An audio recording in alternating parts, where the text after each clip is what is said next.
Hello friends, welcome to youth academy. आज हम लोग एसएससी सीएचएसएल 15 अक्टूबर 2020 को जो पेपर हुआ था उसका एनालिसिस करेंगे। इस प्रॉपर वीडियो में हम लोग फर्स्ट और सेकंड सेट में जो पेपर हुआ था उसका एनालिसिस करेंगे।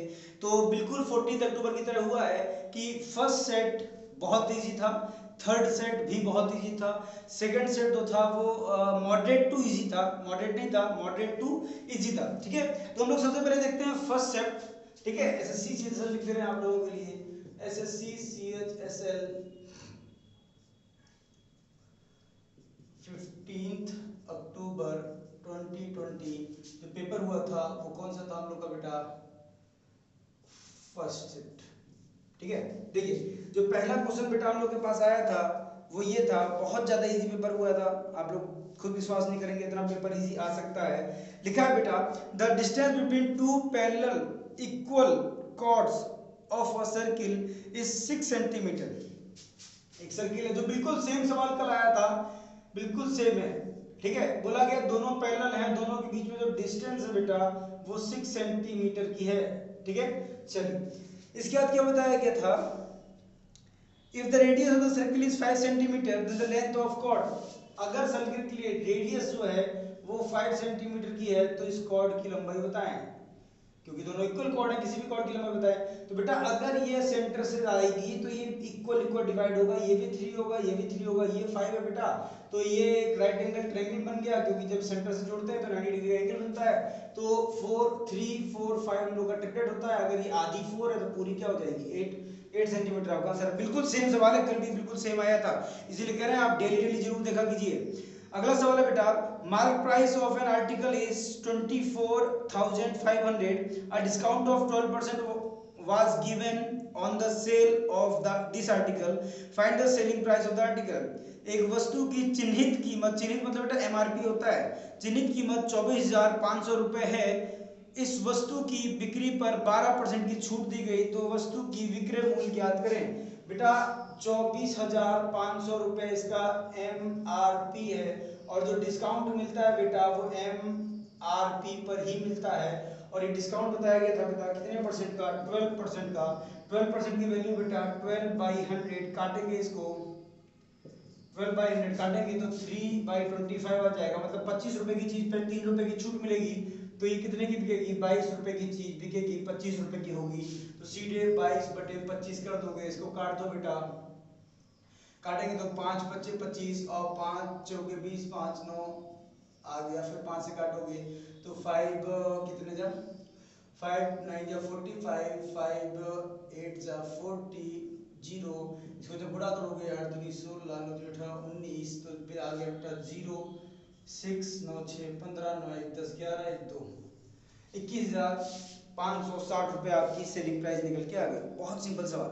अगला बेटा, एवरेज ऑफ 5 नंबर इज 150। 5 संख्याएं हैं 1 2 3 4 5, इन सब की जो एवरेज है वो कितनी है बेटा? 150। फिर बताएगा there was mistakenly readed as 23, a number was mistakenly readed as 23 instead of 43, find the correct average of the number. देखो 23 पढ़ लिया गया बेटा, होना कितना चाहिए था? 43 होना चाहिए था, मतलब कितना कम कर लिया गया?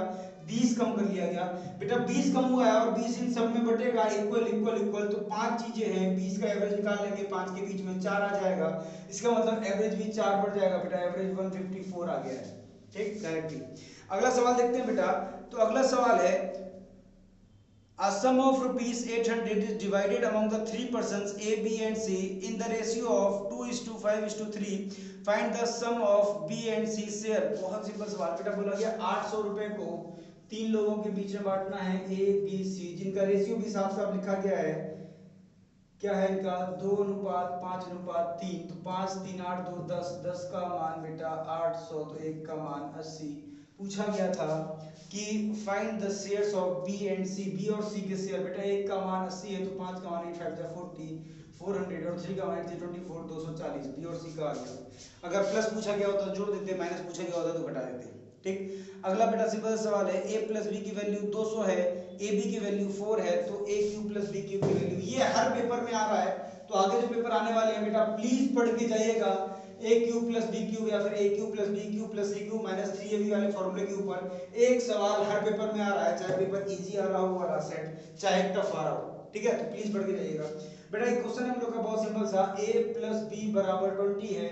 इसके बाद दिया गया हम लोगों को ए बी बराबर 4 है। इसके बाद पूछा गया था बेटा ए क्यूब प्लस बी क्यूब की वैल्यू फाइंड करें, ठीक है। सिंपल सा क्वेश्चन, क्या करेंगे बेटा, इसमें क्यूब कर देंगे तो a cube plus B cube plus 3ab a plus b बराबर में इसका क्यूब करेंगे तो 20 का होल क्यूब, ठीक। अब ये ए क्यूब बी क्यूब तो निकालना ही है, एज इट इज छोड़ देंगे। A cube plus B cube plus 3ab की वैल्यू कितनी है बेटा 4 और a प्लस बी की वैल्यू कितनी है बेटा 20 बराबर में 8 बराबर बेटा 8000 आ जाएगा, ठीक। यहाँ पर a cube plus B cube बराबर में 8000 माइनस 4 दूनी 8 8 दिए 24 240 रुपए 7760 रुपए बेटा आपका आंसर आ जाएगा, ठीक। बहुत सिंपल सा सवाल था। अगला सवाल देखा जाए बेटा, दिया गया speed of a man is 30 kilometre per hour. The time in minutes taken by a man to cover a distance of 2.5। बहुत सिंपल बेटा लिखा गया है कि स्पीड जो है बेटा 30 किलोमीटर पर आवर है। 30 किलोमीटर पर आवर का मतलब बेटा 30 किलोमीटर चलता है कोई आदमी एक आवर में। एक आवर मतलब बेटा एक आवर को हम लिख सकते हैं कितने मिनट, 60 मिनट में चलता है। तो 1 किलोमीटर जाने में कितना टाइम लगेगा, 60/30 मतलब 2 मिनट। 2 मिनट में 1 किलोमीटर, 1 किलोमीटर में 2 मिनट लगते हैं, ठीक। अब बोला गया इसको 2.5 किलोमीटर जाने में कितना समय लगेगा, तो 2.5 किलोमीटर जाने में बेटा 2.5 × 2 मतलब 5 मिनट का समय लगेगा। बताओ ये सवाल पूछने वाला है, ये तो क्लास 3 का बच्चा बता देगा, ठीक है। बोला गया कि 30 किलोमीटर पर आवर की स्पीड है तो उसको 2.5 किलोमीटर जाने में कितना समय लगेगा बेटा। बहुत ज्यादा इजी पेपर था, इतना नहीं आना चाहिए, ठीक है। ये एसएससी गलत काम कर रही है, आप लोग देखिएगा थोड़ा सा कट ऑफ हाई ही जाएगा, मिनिमम 130 प्लस जाएगा, ये आप बट श्योर रहिए। पेपर 1-2 सेट के थोड़े टफ आ रहे हैं, फिर भी नॉर्मलाइज जो मार्क्स आएंगे वो बहुत भयंकर आएंगे, क्योंकि जो पेपर टफ आ रहा है उसके नॉर्मलाइजेशन में 20-30 पिछले वाले पेपर में एसएससी के देखा गया है 40-40 नंबर तक बढ़े हैं, 38 नंबर तक मेरे बच्चों के बढ़े हैं। तो ध्यान रखिएगा नॉर्मलाइजेशन बहुत तेजी से होगा। जिसका पेपर इजी आ रहा है वो बिल्कुल ये ना समझे मेरा पेपर इजी है, मैंने 22 क्वेश्चन कर दिए तो बहुत अच्छा काम कर दिया, 3 मार दिया। गलत बात है, बिल्कुल तीर नहीं मारा है। अगर आपका पेपर इजी है तो आपके नॉर्मलाइजेशन में हो सकता है नंबर 2-4 से कट जाएं, और जिसके पेपर हाई है उसके बहुत ज्यादा बढ़ते हैं, तो प्लीज थोड़ा सा ध्यान रखिएगा इसको।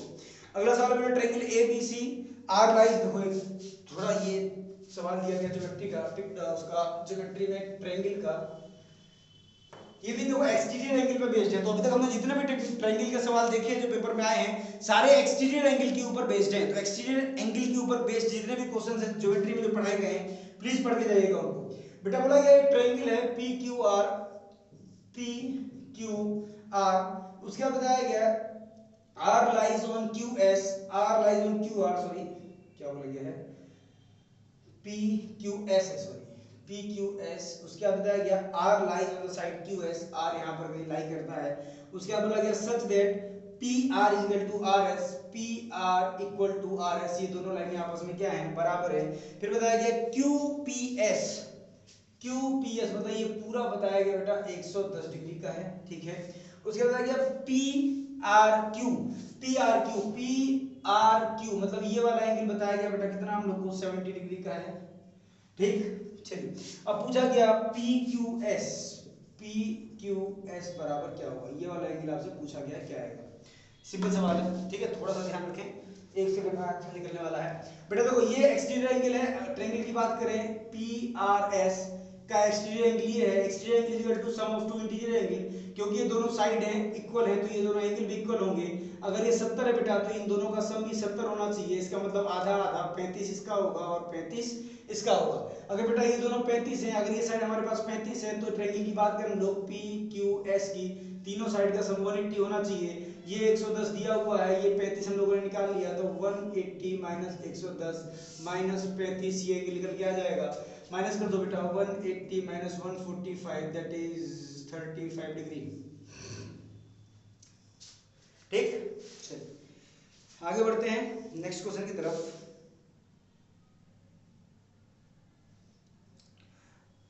In a class 60% of the boys, 60% are boys if the number of girls in the class 36 the number of boys in the class. Hindi में सुन ले बेटा, बहुत ही ज्यादा सरल सवाल है। एक कक्षा में 60% लड़के हैं। यदि कक्षा में लड़कियों की संख्या 36 है तो कक्षा में लड़कों की संख्या बेटा क्या बताएं। 40% की वैल्यू 36 दी गई है तो सीधे सीधे 1% की वैल्यू 36/40 आ जाएगी। लड़कों की वैल्यू पूछी गई, लड़के 60% हैं तो 36/40 × 60 बेटा आंसर आ गया 499654 आंसर आ गया बॉयज का। ठीक, चलिए अगला देखिए तो लिखा गया पाइप एंड सिस्टम का सवाल आया है। ये तीसरा सवाल है जो इस पूरे एसएससी सेशन में आया है पाइप एंड सिस्टम का। इसमें लिखा गया pipe a can fill in 6 hour, pipe b can empty in 10 hours if both the pipes are open together in how much time will the tank will be emptied in. ठीक है, लिखा गया बेटा pipe ए 6 घंटे में एक tank को भर सकती है, पाइप बी 10 घंटे में एक पूर्ण टैंक को खाली कर सकती है।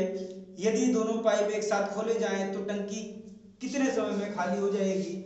कुछ नहीं करना बेटा, ये टाइम पहला वाला है जो कितने घंटे में भर रहा है बेटा, पहला वाला भर रहा है 6 घंटे में और दूसरा वाला खाली कर रहा है 10 घंटे में। एलसीएम ले लोगे 30 आ जाएगी बेटा। टोटल कैपेसिटी, टोटल क्षमता 30 आ गई है। 6 पंचे 30 और 10 तिहाई 30, इसका मतलब ये 1 घंटे में 5 भरेगा, ये 3 निकालेगा तो कितना भरा जाएगा, तो 2 लीटर पर आवर भरा जाएगा। भरना कितना है 30, तो 30/2 15 घंटे लग जाएंगे बेटा। This is your answer. अगला बेटा sin x minus cos x बराबर 0 है तो cosec x plus sec x का होल स्क्वायर। ट्रिग्नोमेट्री का इजी सवाल है। ठीक है, ट्रिग्नोमेट्री भी टफ नहीं थी इस सेट में, यही दिक्कत है। कम से कम ट्रिग्नोमेट्री हार्ड कर देते हैं। बेटा लिखा है sin x minus cos x बराबर में 0 है। ठीक है, पूछा क्या था बेटा आप लोगों को cosec x plus sec x का होल स्क्वायर क्या होगा। ठीक, तो देखो sin x बराबर में cos x आ जाएगा, sin x बराबर में cos x, और ये दोनों बराबर तभी होते हैं जब x की वैल्यू 45 हो। ठीक है, 45 में दोनों 1/√2 होते हैं। ठीक, आगे देखते हैं तो 1/√2 अगर देखा जाए तो cosec 45 पे क्या होता है √2, ये भी क्या होता है √2 का होल स्क्वायर, 2√2 का होल स्क्वायर, 2 दूनी 4, 4 दूनी 8 बेटा आंसर निकल के आ गया। ठीक, अगला सवाल देखोगे बेटा आप लोग तो बोला गया है find the volume of the cone. Cone का आयतन पूछा है सब कुछ देने के बाद, ये भी नहीं कि लेटरल हाइट दी हो, सीधे हाइट दे रखी है। देखिए सवाल हम बोल रहे हैं शंकु की आयतन ज्ञात करें जिसकी आधार त्रिज्या 6 सेंटीमीटर और ऊंचाई 7 सेंटीमीटर हो। बेटा शंकु की आयतन पता होनी चाहिए आपको। ठीक है, रेडियस ये हाइट, तो हम लोग इसका क्या निकालेंगे, इसका वॉल्यूम होता है 1/3 पाई आर स्क्वायर, मतलब आर स्क्वायर त्रिज्या कितनी दी गई थी बेटा, इसमें दी गई थी 6 सेंटीमीटर, 6 × 6 गुणे में हाइट 7, 7 से 7 कट गया बेटा, 3 से 2 कट गया, 6 दूनी 12, 12 दूनी 24, 24 × 11, 4 4 2 6 264 आंसर आ गया बेटा आपका। अब वॉल्यूम पेपर में पूछने वाली चीज है, चलिए कोई वॉल्यूम, हाँ इससे याद आया बेटा, कई बच्चों ने बोला है कि जो 3D फिगर्स होते हैं या 2D फिगर्स होते हैं, ज्योमेट्री और ट्रिग्नोमेट्री के फॉर्मूला जो याद करने में बड़ी दिक्कत होती है, खासकर ट्रिग्नोमेट्री या इसके क्या बोलते हैं इसको 3D फिगर्स के।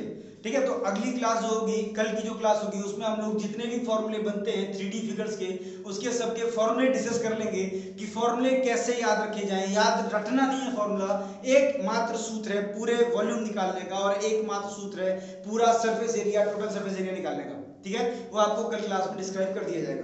चलिए आगे बढ़ते हैं।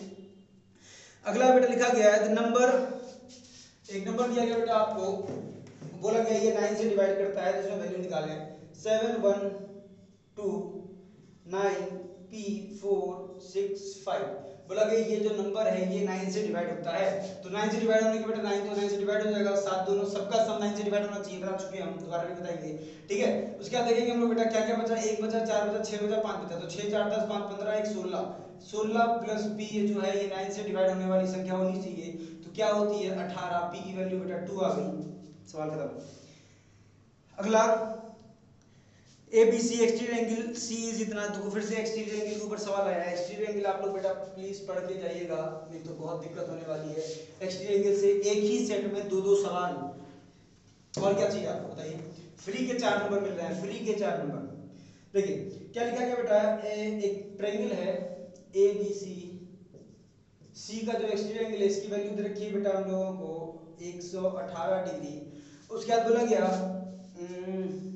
नहीं 118 नहीं है, सॉरी, ये 126 है, वो दूसरा क्वेश्चन का पढ़ लिया हमने। 126 डिग्री एक्सटी एंगल 126 डिग्री है। उसके बाद पूछा गया है आप लोगों को, यदि एंगल ए और एंगल बी का रेशियो 1:2 हो, ये 1 हो और ये 2 हो, रेशियो है angle A to angle B का 1:2, ठीक है। तो पूछा गया है एंगल ए की वैल्यू फाइंड करें। बेटा एंगल ए की वैल्यू फाइंड करनी है, exterior angle is equal to sum of two interior angle, सीधे 2 और 1 3 हो जाएगा बेटा। 3 की वैल्यू 126 है, 1 की वैल्यू 3 चौके 12 3 दूनी 6 42 आ गई। ए की वैल्यू पूछी गई थी, सीधे सीधे 42 आंसर आ गया। बी की वैल्यू पूछी गई होती 84 आंसर आ जाता, लेकिन ए की पूछी गई है तो 42 आंसर आएगा। ठीक, चलिए अगला सवाल देखते हैं हम लोग। अगला सवाल बेटा इसमें हम लोगों के पास, ठीक, हाँ ट्रिग्नोमेट्री का फॉर्मूला है। ट्रिग्नोमेट्री का फॉर्मूला क्या है, ट्रिग्नोमेट्री का सवाल है, ठीक है, क्वेश्चन है ट्रिग्नोमेट्री का, ज्यादा कठिन नहीं है, ठीक है। मतलब एक्चुअली अगर ऑप्शन होता तो ये भी बहुत सरल हो जाता। हमारे पास ऑप्शन नहीं है, ऑप्शन होता तो आप हमेशा वॉल्यूम पुट करके कीजिएगा। ऑप्शन नहीं है तो हमें करना पड़ेगा cos x बटे में 1 plus sign x plus 1 plus sign x बटे में cos x। निकालिए इसकी वैल्यू बेटा, क्या आएगी in terms of most probably sine cos cosec, ऐसे कुछ दिया होगा। मैं आ रहा हूँ, करिए आप लोग।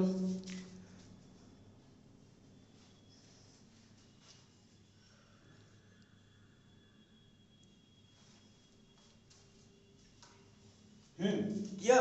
देखिए अगर ऑप्शन रहती है हमारे पास साइन cos tan कुछ भी रहता तो हम वैल्यू पुट करके कर देते। ऑप्शन नहीं है तो कुछ नहीं बेटा, हम सॉल्व कर लेंगे इसको। नीचे क्या आ जाएगा, cos ब्रैकेट में 1 प्लस साइन x, ठीक है, cos x। यहाँ आ जाएगा बेटा cos square x plus 1 plus sign है, 1 प्लस साइन है, स्क्वायर हो जाएगा होल स्क्वायर खोल के लिखते रहे, 1 plus sine square x plus 2 sine x, ठीक है। ये इधर है, ये इधर है, साइन प्लस कॉस जोड़ के 1 हो जाएगा, 1 और 2 2 प्लस 2 साइन x बटे में cos x ब्रैकेट में 1 प्लस साइन x। अब इसमें 2 कॉमन ले लेंगे बेटा, तो उधर बचेगा 1 प्लस साइन x बटे में cos x 1 plus sign x, 1 plus sign x 1 plus sign x cut जाएगा बेटा, 1 बाय cos बचेगा। 1 बाय cos को हम लोग क्या लिखेंगे, 2 sec x, ये आंसर है आप लोगों का 2 sec x, ठीक है।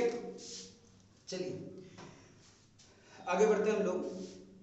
अगला सवाल बेटा टू टेंजेंट्स के ऊपर भी सवाल आ रहा है, टेंजेंट्स के ऊपर, स्पर्श रेखा के ऊपर, तो भी थोड़ा सा ध्यान रखना, स्पर्श रेखा के ऊपर भी सवाल थोड़ा सा कर लीजिएगा आप लोग, ध्यान दीजिएगा उसके ऊपर। देखो बोला गया है दो स्पर्श रेखाएं AP और AQ, ट्रायंगल एक सर्किल होगा उसमें AP और AQ, AP और AQ, ठीक है। दो स्पर्श रेखाएं AP और AQ एक बाहरी बिंदु A से एक वृत्त पर खींची जाती हैं यदि वृत्त का केंद्र O है, जैसे कि POQ 118 है। अब ये केंद्र बेटा O, तो POQ बताया गया बेटा 118 डिग्री, जो हमने वहां लिख दिया था गलती से, 118 डिग्री बच का बताया गया है। Then find the value of PAQ, तो PAQ इसकी वैल्यू बेटा निकालनी है। कल का ही सवाल है बिल्कुल, कल बेटा क्या दिया गया था, कल बताया गया था बेटा ये दिया गया था, ये पूछा गया था, आज ये दिया गया, ये पूछा है, ठीक है। तो प्लीज आप लोग सब देखा करें, वीडियो देखेंगे तो बहुत सिंपल हो जाएगा बेटा। ये भी 90, ये भी 90, इसका मतलब इन दोनों का सम भी 180 होगा, तो 180 माइनस 118 कर दोगे बेटा 2 आ जाएगा, और उसके बाद 7 में से 1 गया 62 डिग्री। मेरे को तो लग रहा है कि वो भी सेम है, वैल्यू भी सेम है, ठीक है। चलिए आगे बढ़ते हैं। अगला सवाल बेटा find the factors of 2x square minus 5x minus 12। Algebra का सवाल है, फैक्टर्स निकालने हैं, ठीक। तो फैक्टर्स कैसे निकाले जाते हैं, सिंपलीफाइड करके कर देते हैं अभी। देखो बेटा बोला गया है हमारा 2x square minus 5x minus 12, ठीक है। इसको क्या करना बेटा, फैक्टराइज करना है। 2x square minus 5x minus 12, तो 12 दूनी 24, 24 ढूंढेंगे कोई ऐसी संख्या जिनके बीच का अंतर 5 हो, 8 3 या 24, तो सीधे लिखेंगे 2x square plus 3x minus 8x minus 12। इसमें से बेटा कॉमन ले लेंगे, कुछ कॉमन आएगा, बिल्कुल x कॉमन आएगा, x कॉमन ले लिया आपने, यहाँ क्या बचेगा 2x प्लस 3, और यहाँ बेटा माइनस क्या कॉमन ले लेंगे, माइनस 4 कॉमन ले लेंगे, तो बेटा यहाँ ही बचेगा 2x प्लस 3। तो बेटा 2x + 3 और x - 4 these are the factors. ठीक है, फैक्टर निकल के आ गए, यही आपका आंसर होगा। ये दोनों आपके जिस ऑप्शन में दिख रहे होंगे इसको टिक कर दीजिएगा। ठीक, अगले सवाल पे आते हैं बेटा। ये हो गया हम लोगों का। ठीक, अगला सवाल देखते हैं हम लोग। अगला सवाल इधर है। अगला सवाल है बेटा सम ऑफ रुपीस। हाँ, सम ऑफ रुपीस चार हिंदी में बोल देते हैं। 3 साल की अवधि के लिए 4000 रुपए की राशि उधार दी जाती है। दी गई समय अवधि के लिए चक्रवृद्धि ब्याज 630 रुपए 50 रुपए 630 रुपए 50 पैसे हैं प्रति वर्ष का ब्याज दर। बेटा ये सवाल कल कराया गया था, दोबारा नहीं कराएंगे, बिल्कुल सेम सवाल है। अगला सवाल cos x बराबर p/q। cos x बराबर p/q। तो आपसे पूछा गया था बेटा tan x बराबर क्या होगा। tan x बराबर क्या होगा बेटा। cos की वैल्यू क्या होती है p/q, तो यह आ जाएगा q² - p² रूट के अंदर tan x की वैल्यू आ जाएगी बेटा q² - p² रूट के अंदर बटे में tan x बटे में p। ये आपका आंसर है। अगला सवाल है cost price of 15 article is equal to selling price of 12 article. Cost price of 12 article is equal to 15 article is equal to selling price of 20 article. बेटा 100 रुपए में मान लेते हैं, 100 रुपए में 15 आर्टिकल खरीदे गए और 100 ही रुपए में 20 आर्टिकल बेच दिए गए। नुकसान तो हुआ ही है, भयंकर नुकसान हुआ है। पांच आर्टिकल जो है वो गले से फ्री में बाहर चली गई। उन 5 आर्टिकल से नुकसान है।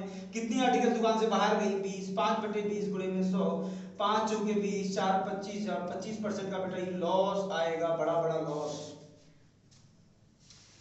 ठीक, अगला सवाल है बेटा the area of rectangle is a² - b²। देखो एलजेब्रा के फॉर्मूले को कैसे जोड़ा है उसने ज्योमेट्री में, बहुत बढ़िया। ठीक है, सवाल इजी बन गया। लेकिन लिखा है बेटा एरिया ऑफ रेक्टेंगल, एक रेक्टेंगल है, थोड़ा और बड़ा कर देते हैं। रेक्टेंगल जिसकी एरिया दी गई है बेटा a² - b²। ठीक है, this is a² - b²। Area of rectangle a² - b, length of rectangle is a + b। Length rectangle है बेटा, ये बोला गया a + b है, तो पूछा गया इसकी ब्रेथ क्या होगी। बेटा a² - b² क्या होता है? a + b, और a - b होता है। a + b हमें मिल गया, तो ब्रेथ क्या हो जाएगी बेटा? a - b, और यही आंसर हम लोग का बेटा a - b। ठीक है, तो फर्स्ट शिफ्ट पूरी होती है बेटा। समय थोड़ा सा बचा हुआ है, जल्दी से हम लोग सेकंड शिफ्ट के कुछ सवाल भी कर लेते हैं।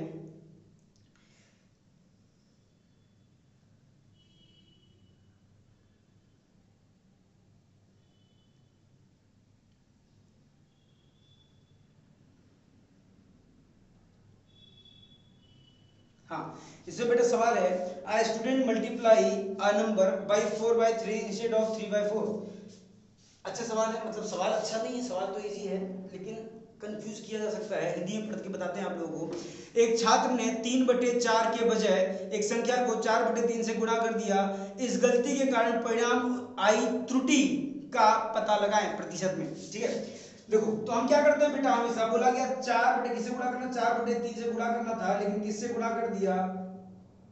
एक छात्र ने 3/4 से गुणा करना था, लेकिन 4/3 से गुणा कर दिया। हम मान लेंगे वो जो संख्या थी वो क्या थी? 4 थी, 12 नीचे जो संख्या होती है उसी को एलसीएम लेके मानते हैं। 12 संख्या थी, तो अगर 12 का 3/4 करोगे, 12 का 3/4 तो 4 थी 12, ना ही आना चाहिए था, लेकिन कर क्या दिया उसने? 12 गुणे 4/3, 3 4 जा 12, कितना कर दिया? 16। तो 19, 9 से 16 हो गया, कितना बढ़ गया बेटा? 7 बढ़ गया। किस पर? 9 पर, गुणे में 100, तो 700/9, 9 7 जा 63, फिर 9 7 जा 63, फिर 7/9% की एरर हो गई थी।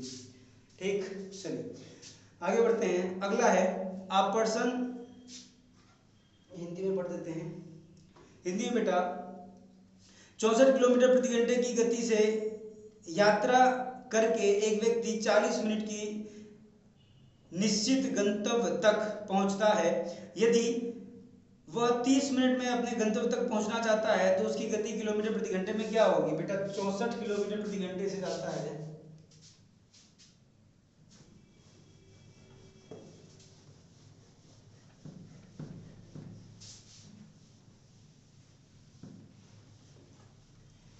बेटा लिखा है 64 किलोमीटर पर आवर से जाता है तो उसको 40 मिनट का समय लगता है। 40 मिनट का मतलब बेटा कितना होता है 40/60, इसका मतलब 2/3 घंटे का। तो हम लोग डिस्टेंस निकाल लेते हैं, 64 गुणे में 2/3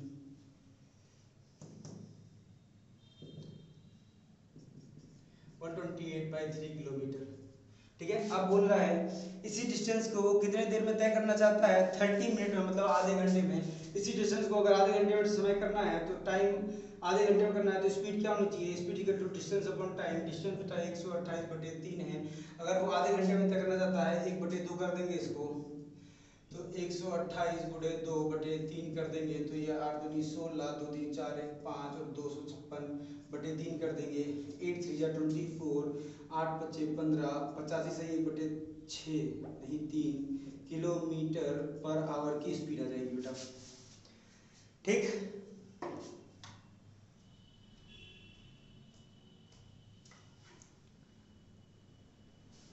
आगे बढ़ते हैं। अगला सवाल बेटा लिखा गया था, अगला सवाल बेटा लिखा गया था क्या, find out the time period in which sum of rupees इतना बिकम्स इतना इन 16% सिंपल रेट्स। उस समय अवधि का पता लगाएं जिसमें 24 रुपए की राशि 16% वार्षिक साधारण ब्याज दर से 56 रुपए हो जाती है। बेटा प्रिंसिपल बोला गया 24 रुपए, अमाउंट बोला गया 56 रुपए और रेट दिया गया बेटा कितना, 16% था, कितना था, हाँ रेट 16% था बेटा। ठीक है, ब्याज कितना मिला, तो ब्याज उसको मिला 56 माइनस 24 दैट इज 32 रुपए का ब्याज मिला। तो 32 रुपए, ये 32 रुपए, तो 32 रुपए बराबर में प्रिंसिपल 24 रुपए गुणे में 16 गुणे में समय बटे में 100। ठीक है, सीधे काटोगे 16 दूनी 32, उसके बाद 2 से काटोगे 12, फिर यहाँ 3 आ जाएगा, यहाँ पर 25 आ जाएगा, 25/3 समय। तो समय आ गया बेटा 8 3 24, 8 से 1/3 साल, 8 से 1/3 साल लगेंगे उसको। अगला सवाल बेटा, A can complete a work in 12 days where B can complete the same work in 16 days. They work for 4 days. What fraction of the work is left? Hindi में पढ़े, A किसी कार्य को 12 दिनों में पूरा कर सकता है जबकि B उसी कार्य को 16 दिनों में पूरा कर सकता है। यदि दोनों ने साथ में 4 दिन काम किया है तो जो शेष कार्य है उसका अंश बताएं, उसका कितना बचा हुआ है, पार्ट भाग बताएं। तो देखो सवाल सिंपल है, ये 12 दिन में कर रहा है और दूसरा वाला 16 दिन में कर रहा है, तो ये 48 हो गया, 12 चौके 48, 16 3 48, 4 3 7, 7 के हिसाब से कितने दिन काम किया गया है, 4 दिन, 7 चौके 28 काम हो चुका है, 40 में से 28 काम हो चुका है, 20 काम बचा, तो 20/40, सॉरी 20 बचे 48, तो काट देंगे इसको, 4 5 जा 20 और 4 1 जा 4, 5/12 भाग बचा हुआ है। ठीक, चलिए एक लास्ट सवाल और कर लेते हैं जल्दी से, टाइम भी फिनिश होने वाला है। The difference between 2 numbers is 3 and the difference between cubes of 2 number is 119। ये थोड़ा ठीक सवाल दिमाग लगाना पड़ेगा, लेकिन अगर इसके भी ऑप्शन दिए रहे तो सवाल किसी काम का नहीं रह जाता है। ठीक है, जल्दी से देख लें। बोला कि दो संख्याएं हैं a माइनस b जो कि 3 है। बोला गया a cube minus b cube बराबर है बेटा 9 9 9 आना चाहिए, तो पूछा गया है a square minus b square क्या होगा। ठीक, अब देखो बेटा 9 9 9 के पास जाना है, तो 9 9 के पास जाने के लिए सबसे पहले हमें बड़ी संख्या जो है वो 10 से ऊपर चाहिए, क्योंकि 10 का जो घन करेंगे हम लोग वो 1000 आएगा। इसका मतलब अगर 11 मान लें, ये अगर 11 होगी बड़ी वाली, तो छोटी वाली क्या हो जाएगी 8। अगर ये 11 है तो उसकी इकाई अंक 1 आएगा और इसका इकाई 8 64, 6 4 24। अगर 1 में से 4 घटाएंगे कभी भी तो 9 नहीं आने वाला है। आगे बढ़ते हैं, ये अगर 12 ले लें हम लोग, ये 12 लेंगे तो ये बेटा कितना बच जाएगा, 3 घटा के 9। 12 का अगर घन करेंगे हम लोग तो कितना आएगा, 2 दूनी 4 4 दूनी 8 मान लेते हैं, और 9 का वर्ग करेंगे 81 और 9 9, इसमें से इसको घटाएंगे तो 9 ही आ जाएगा। तो सीधे सीधे तुम तुक्का मार दोगे तो भी ये सही हो जाएगा, 12 और 9। डिफरेंस पूछा गया है, 12 का वर्ग 144 और 9 का वर्ग 81, निकाल भी दोगे तो बेटा 3 आ जाएगा। यहाँ पर 8 14, सॉरी 12 का 144, एक 3 आ गया है और 12 क्या कर रहा हूँ मैं, हाँ ठीक तो है, 12 का वर्ग 144 और 9 का 81, ये 3 आ गया, 8 6 14 63 आपका बेटा आंसर हो गया। ठीक है, तो ये चीज आप ध्यान रखो, एग्जाम में इस तरह से करना है, अब ये नहीं कि बैठ के लगे निकालने के लिए उसको एक्स वाई जेड। ठीक है, चलिए आज के लिए इतना ही। अब आज का दूसरा सेशन आएगा जिसमें पार्ट 3 जो कि बहुत इजी था और पार्ट 2 के जो सवाल बचे हुए हैं उसको डिस्कस किया जाएगा। Please do like subscribe our channel. Thank you.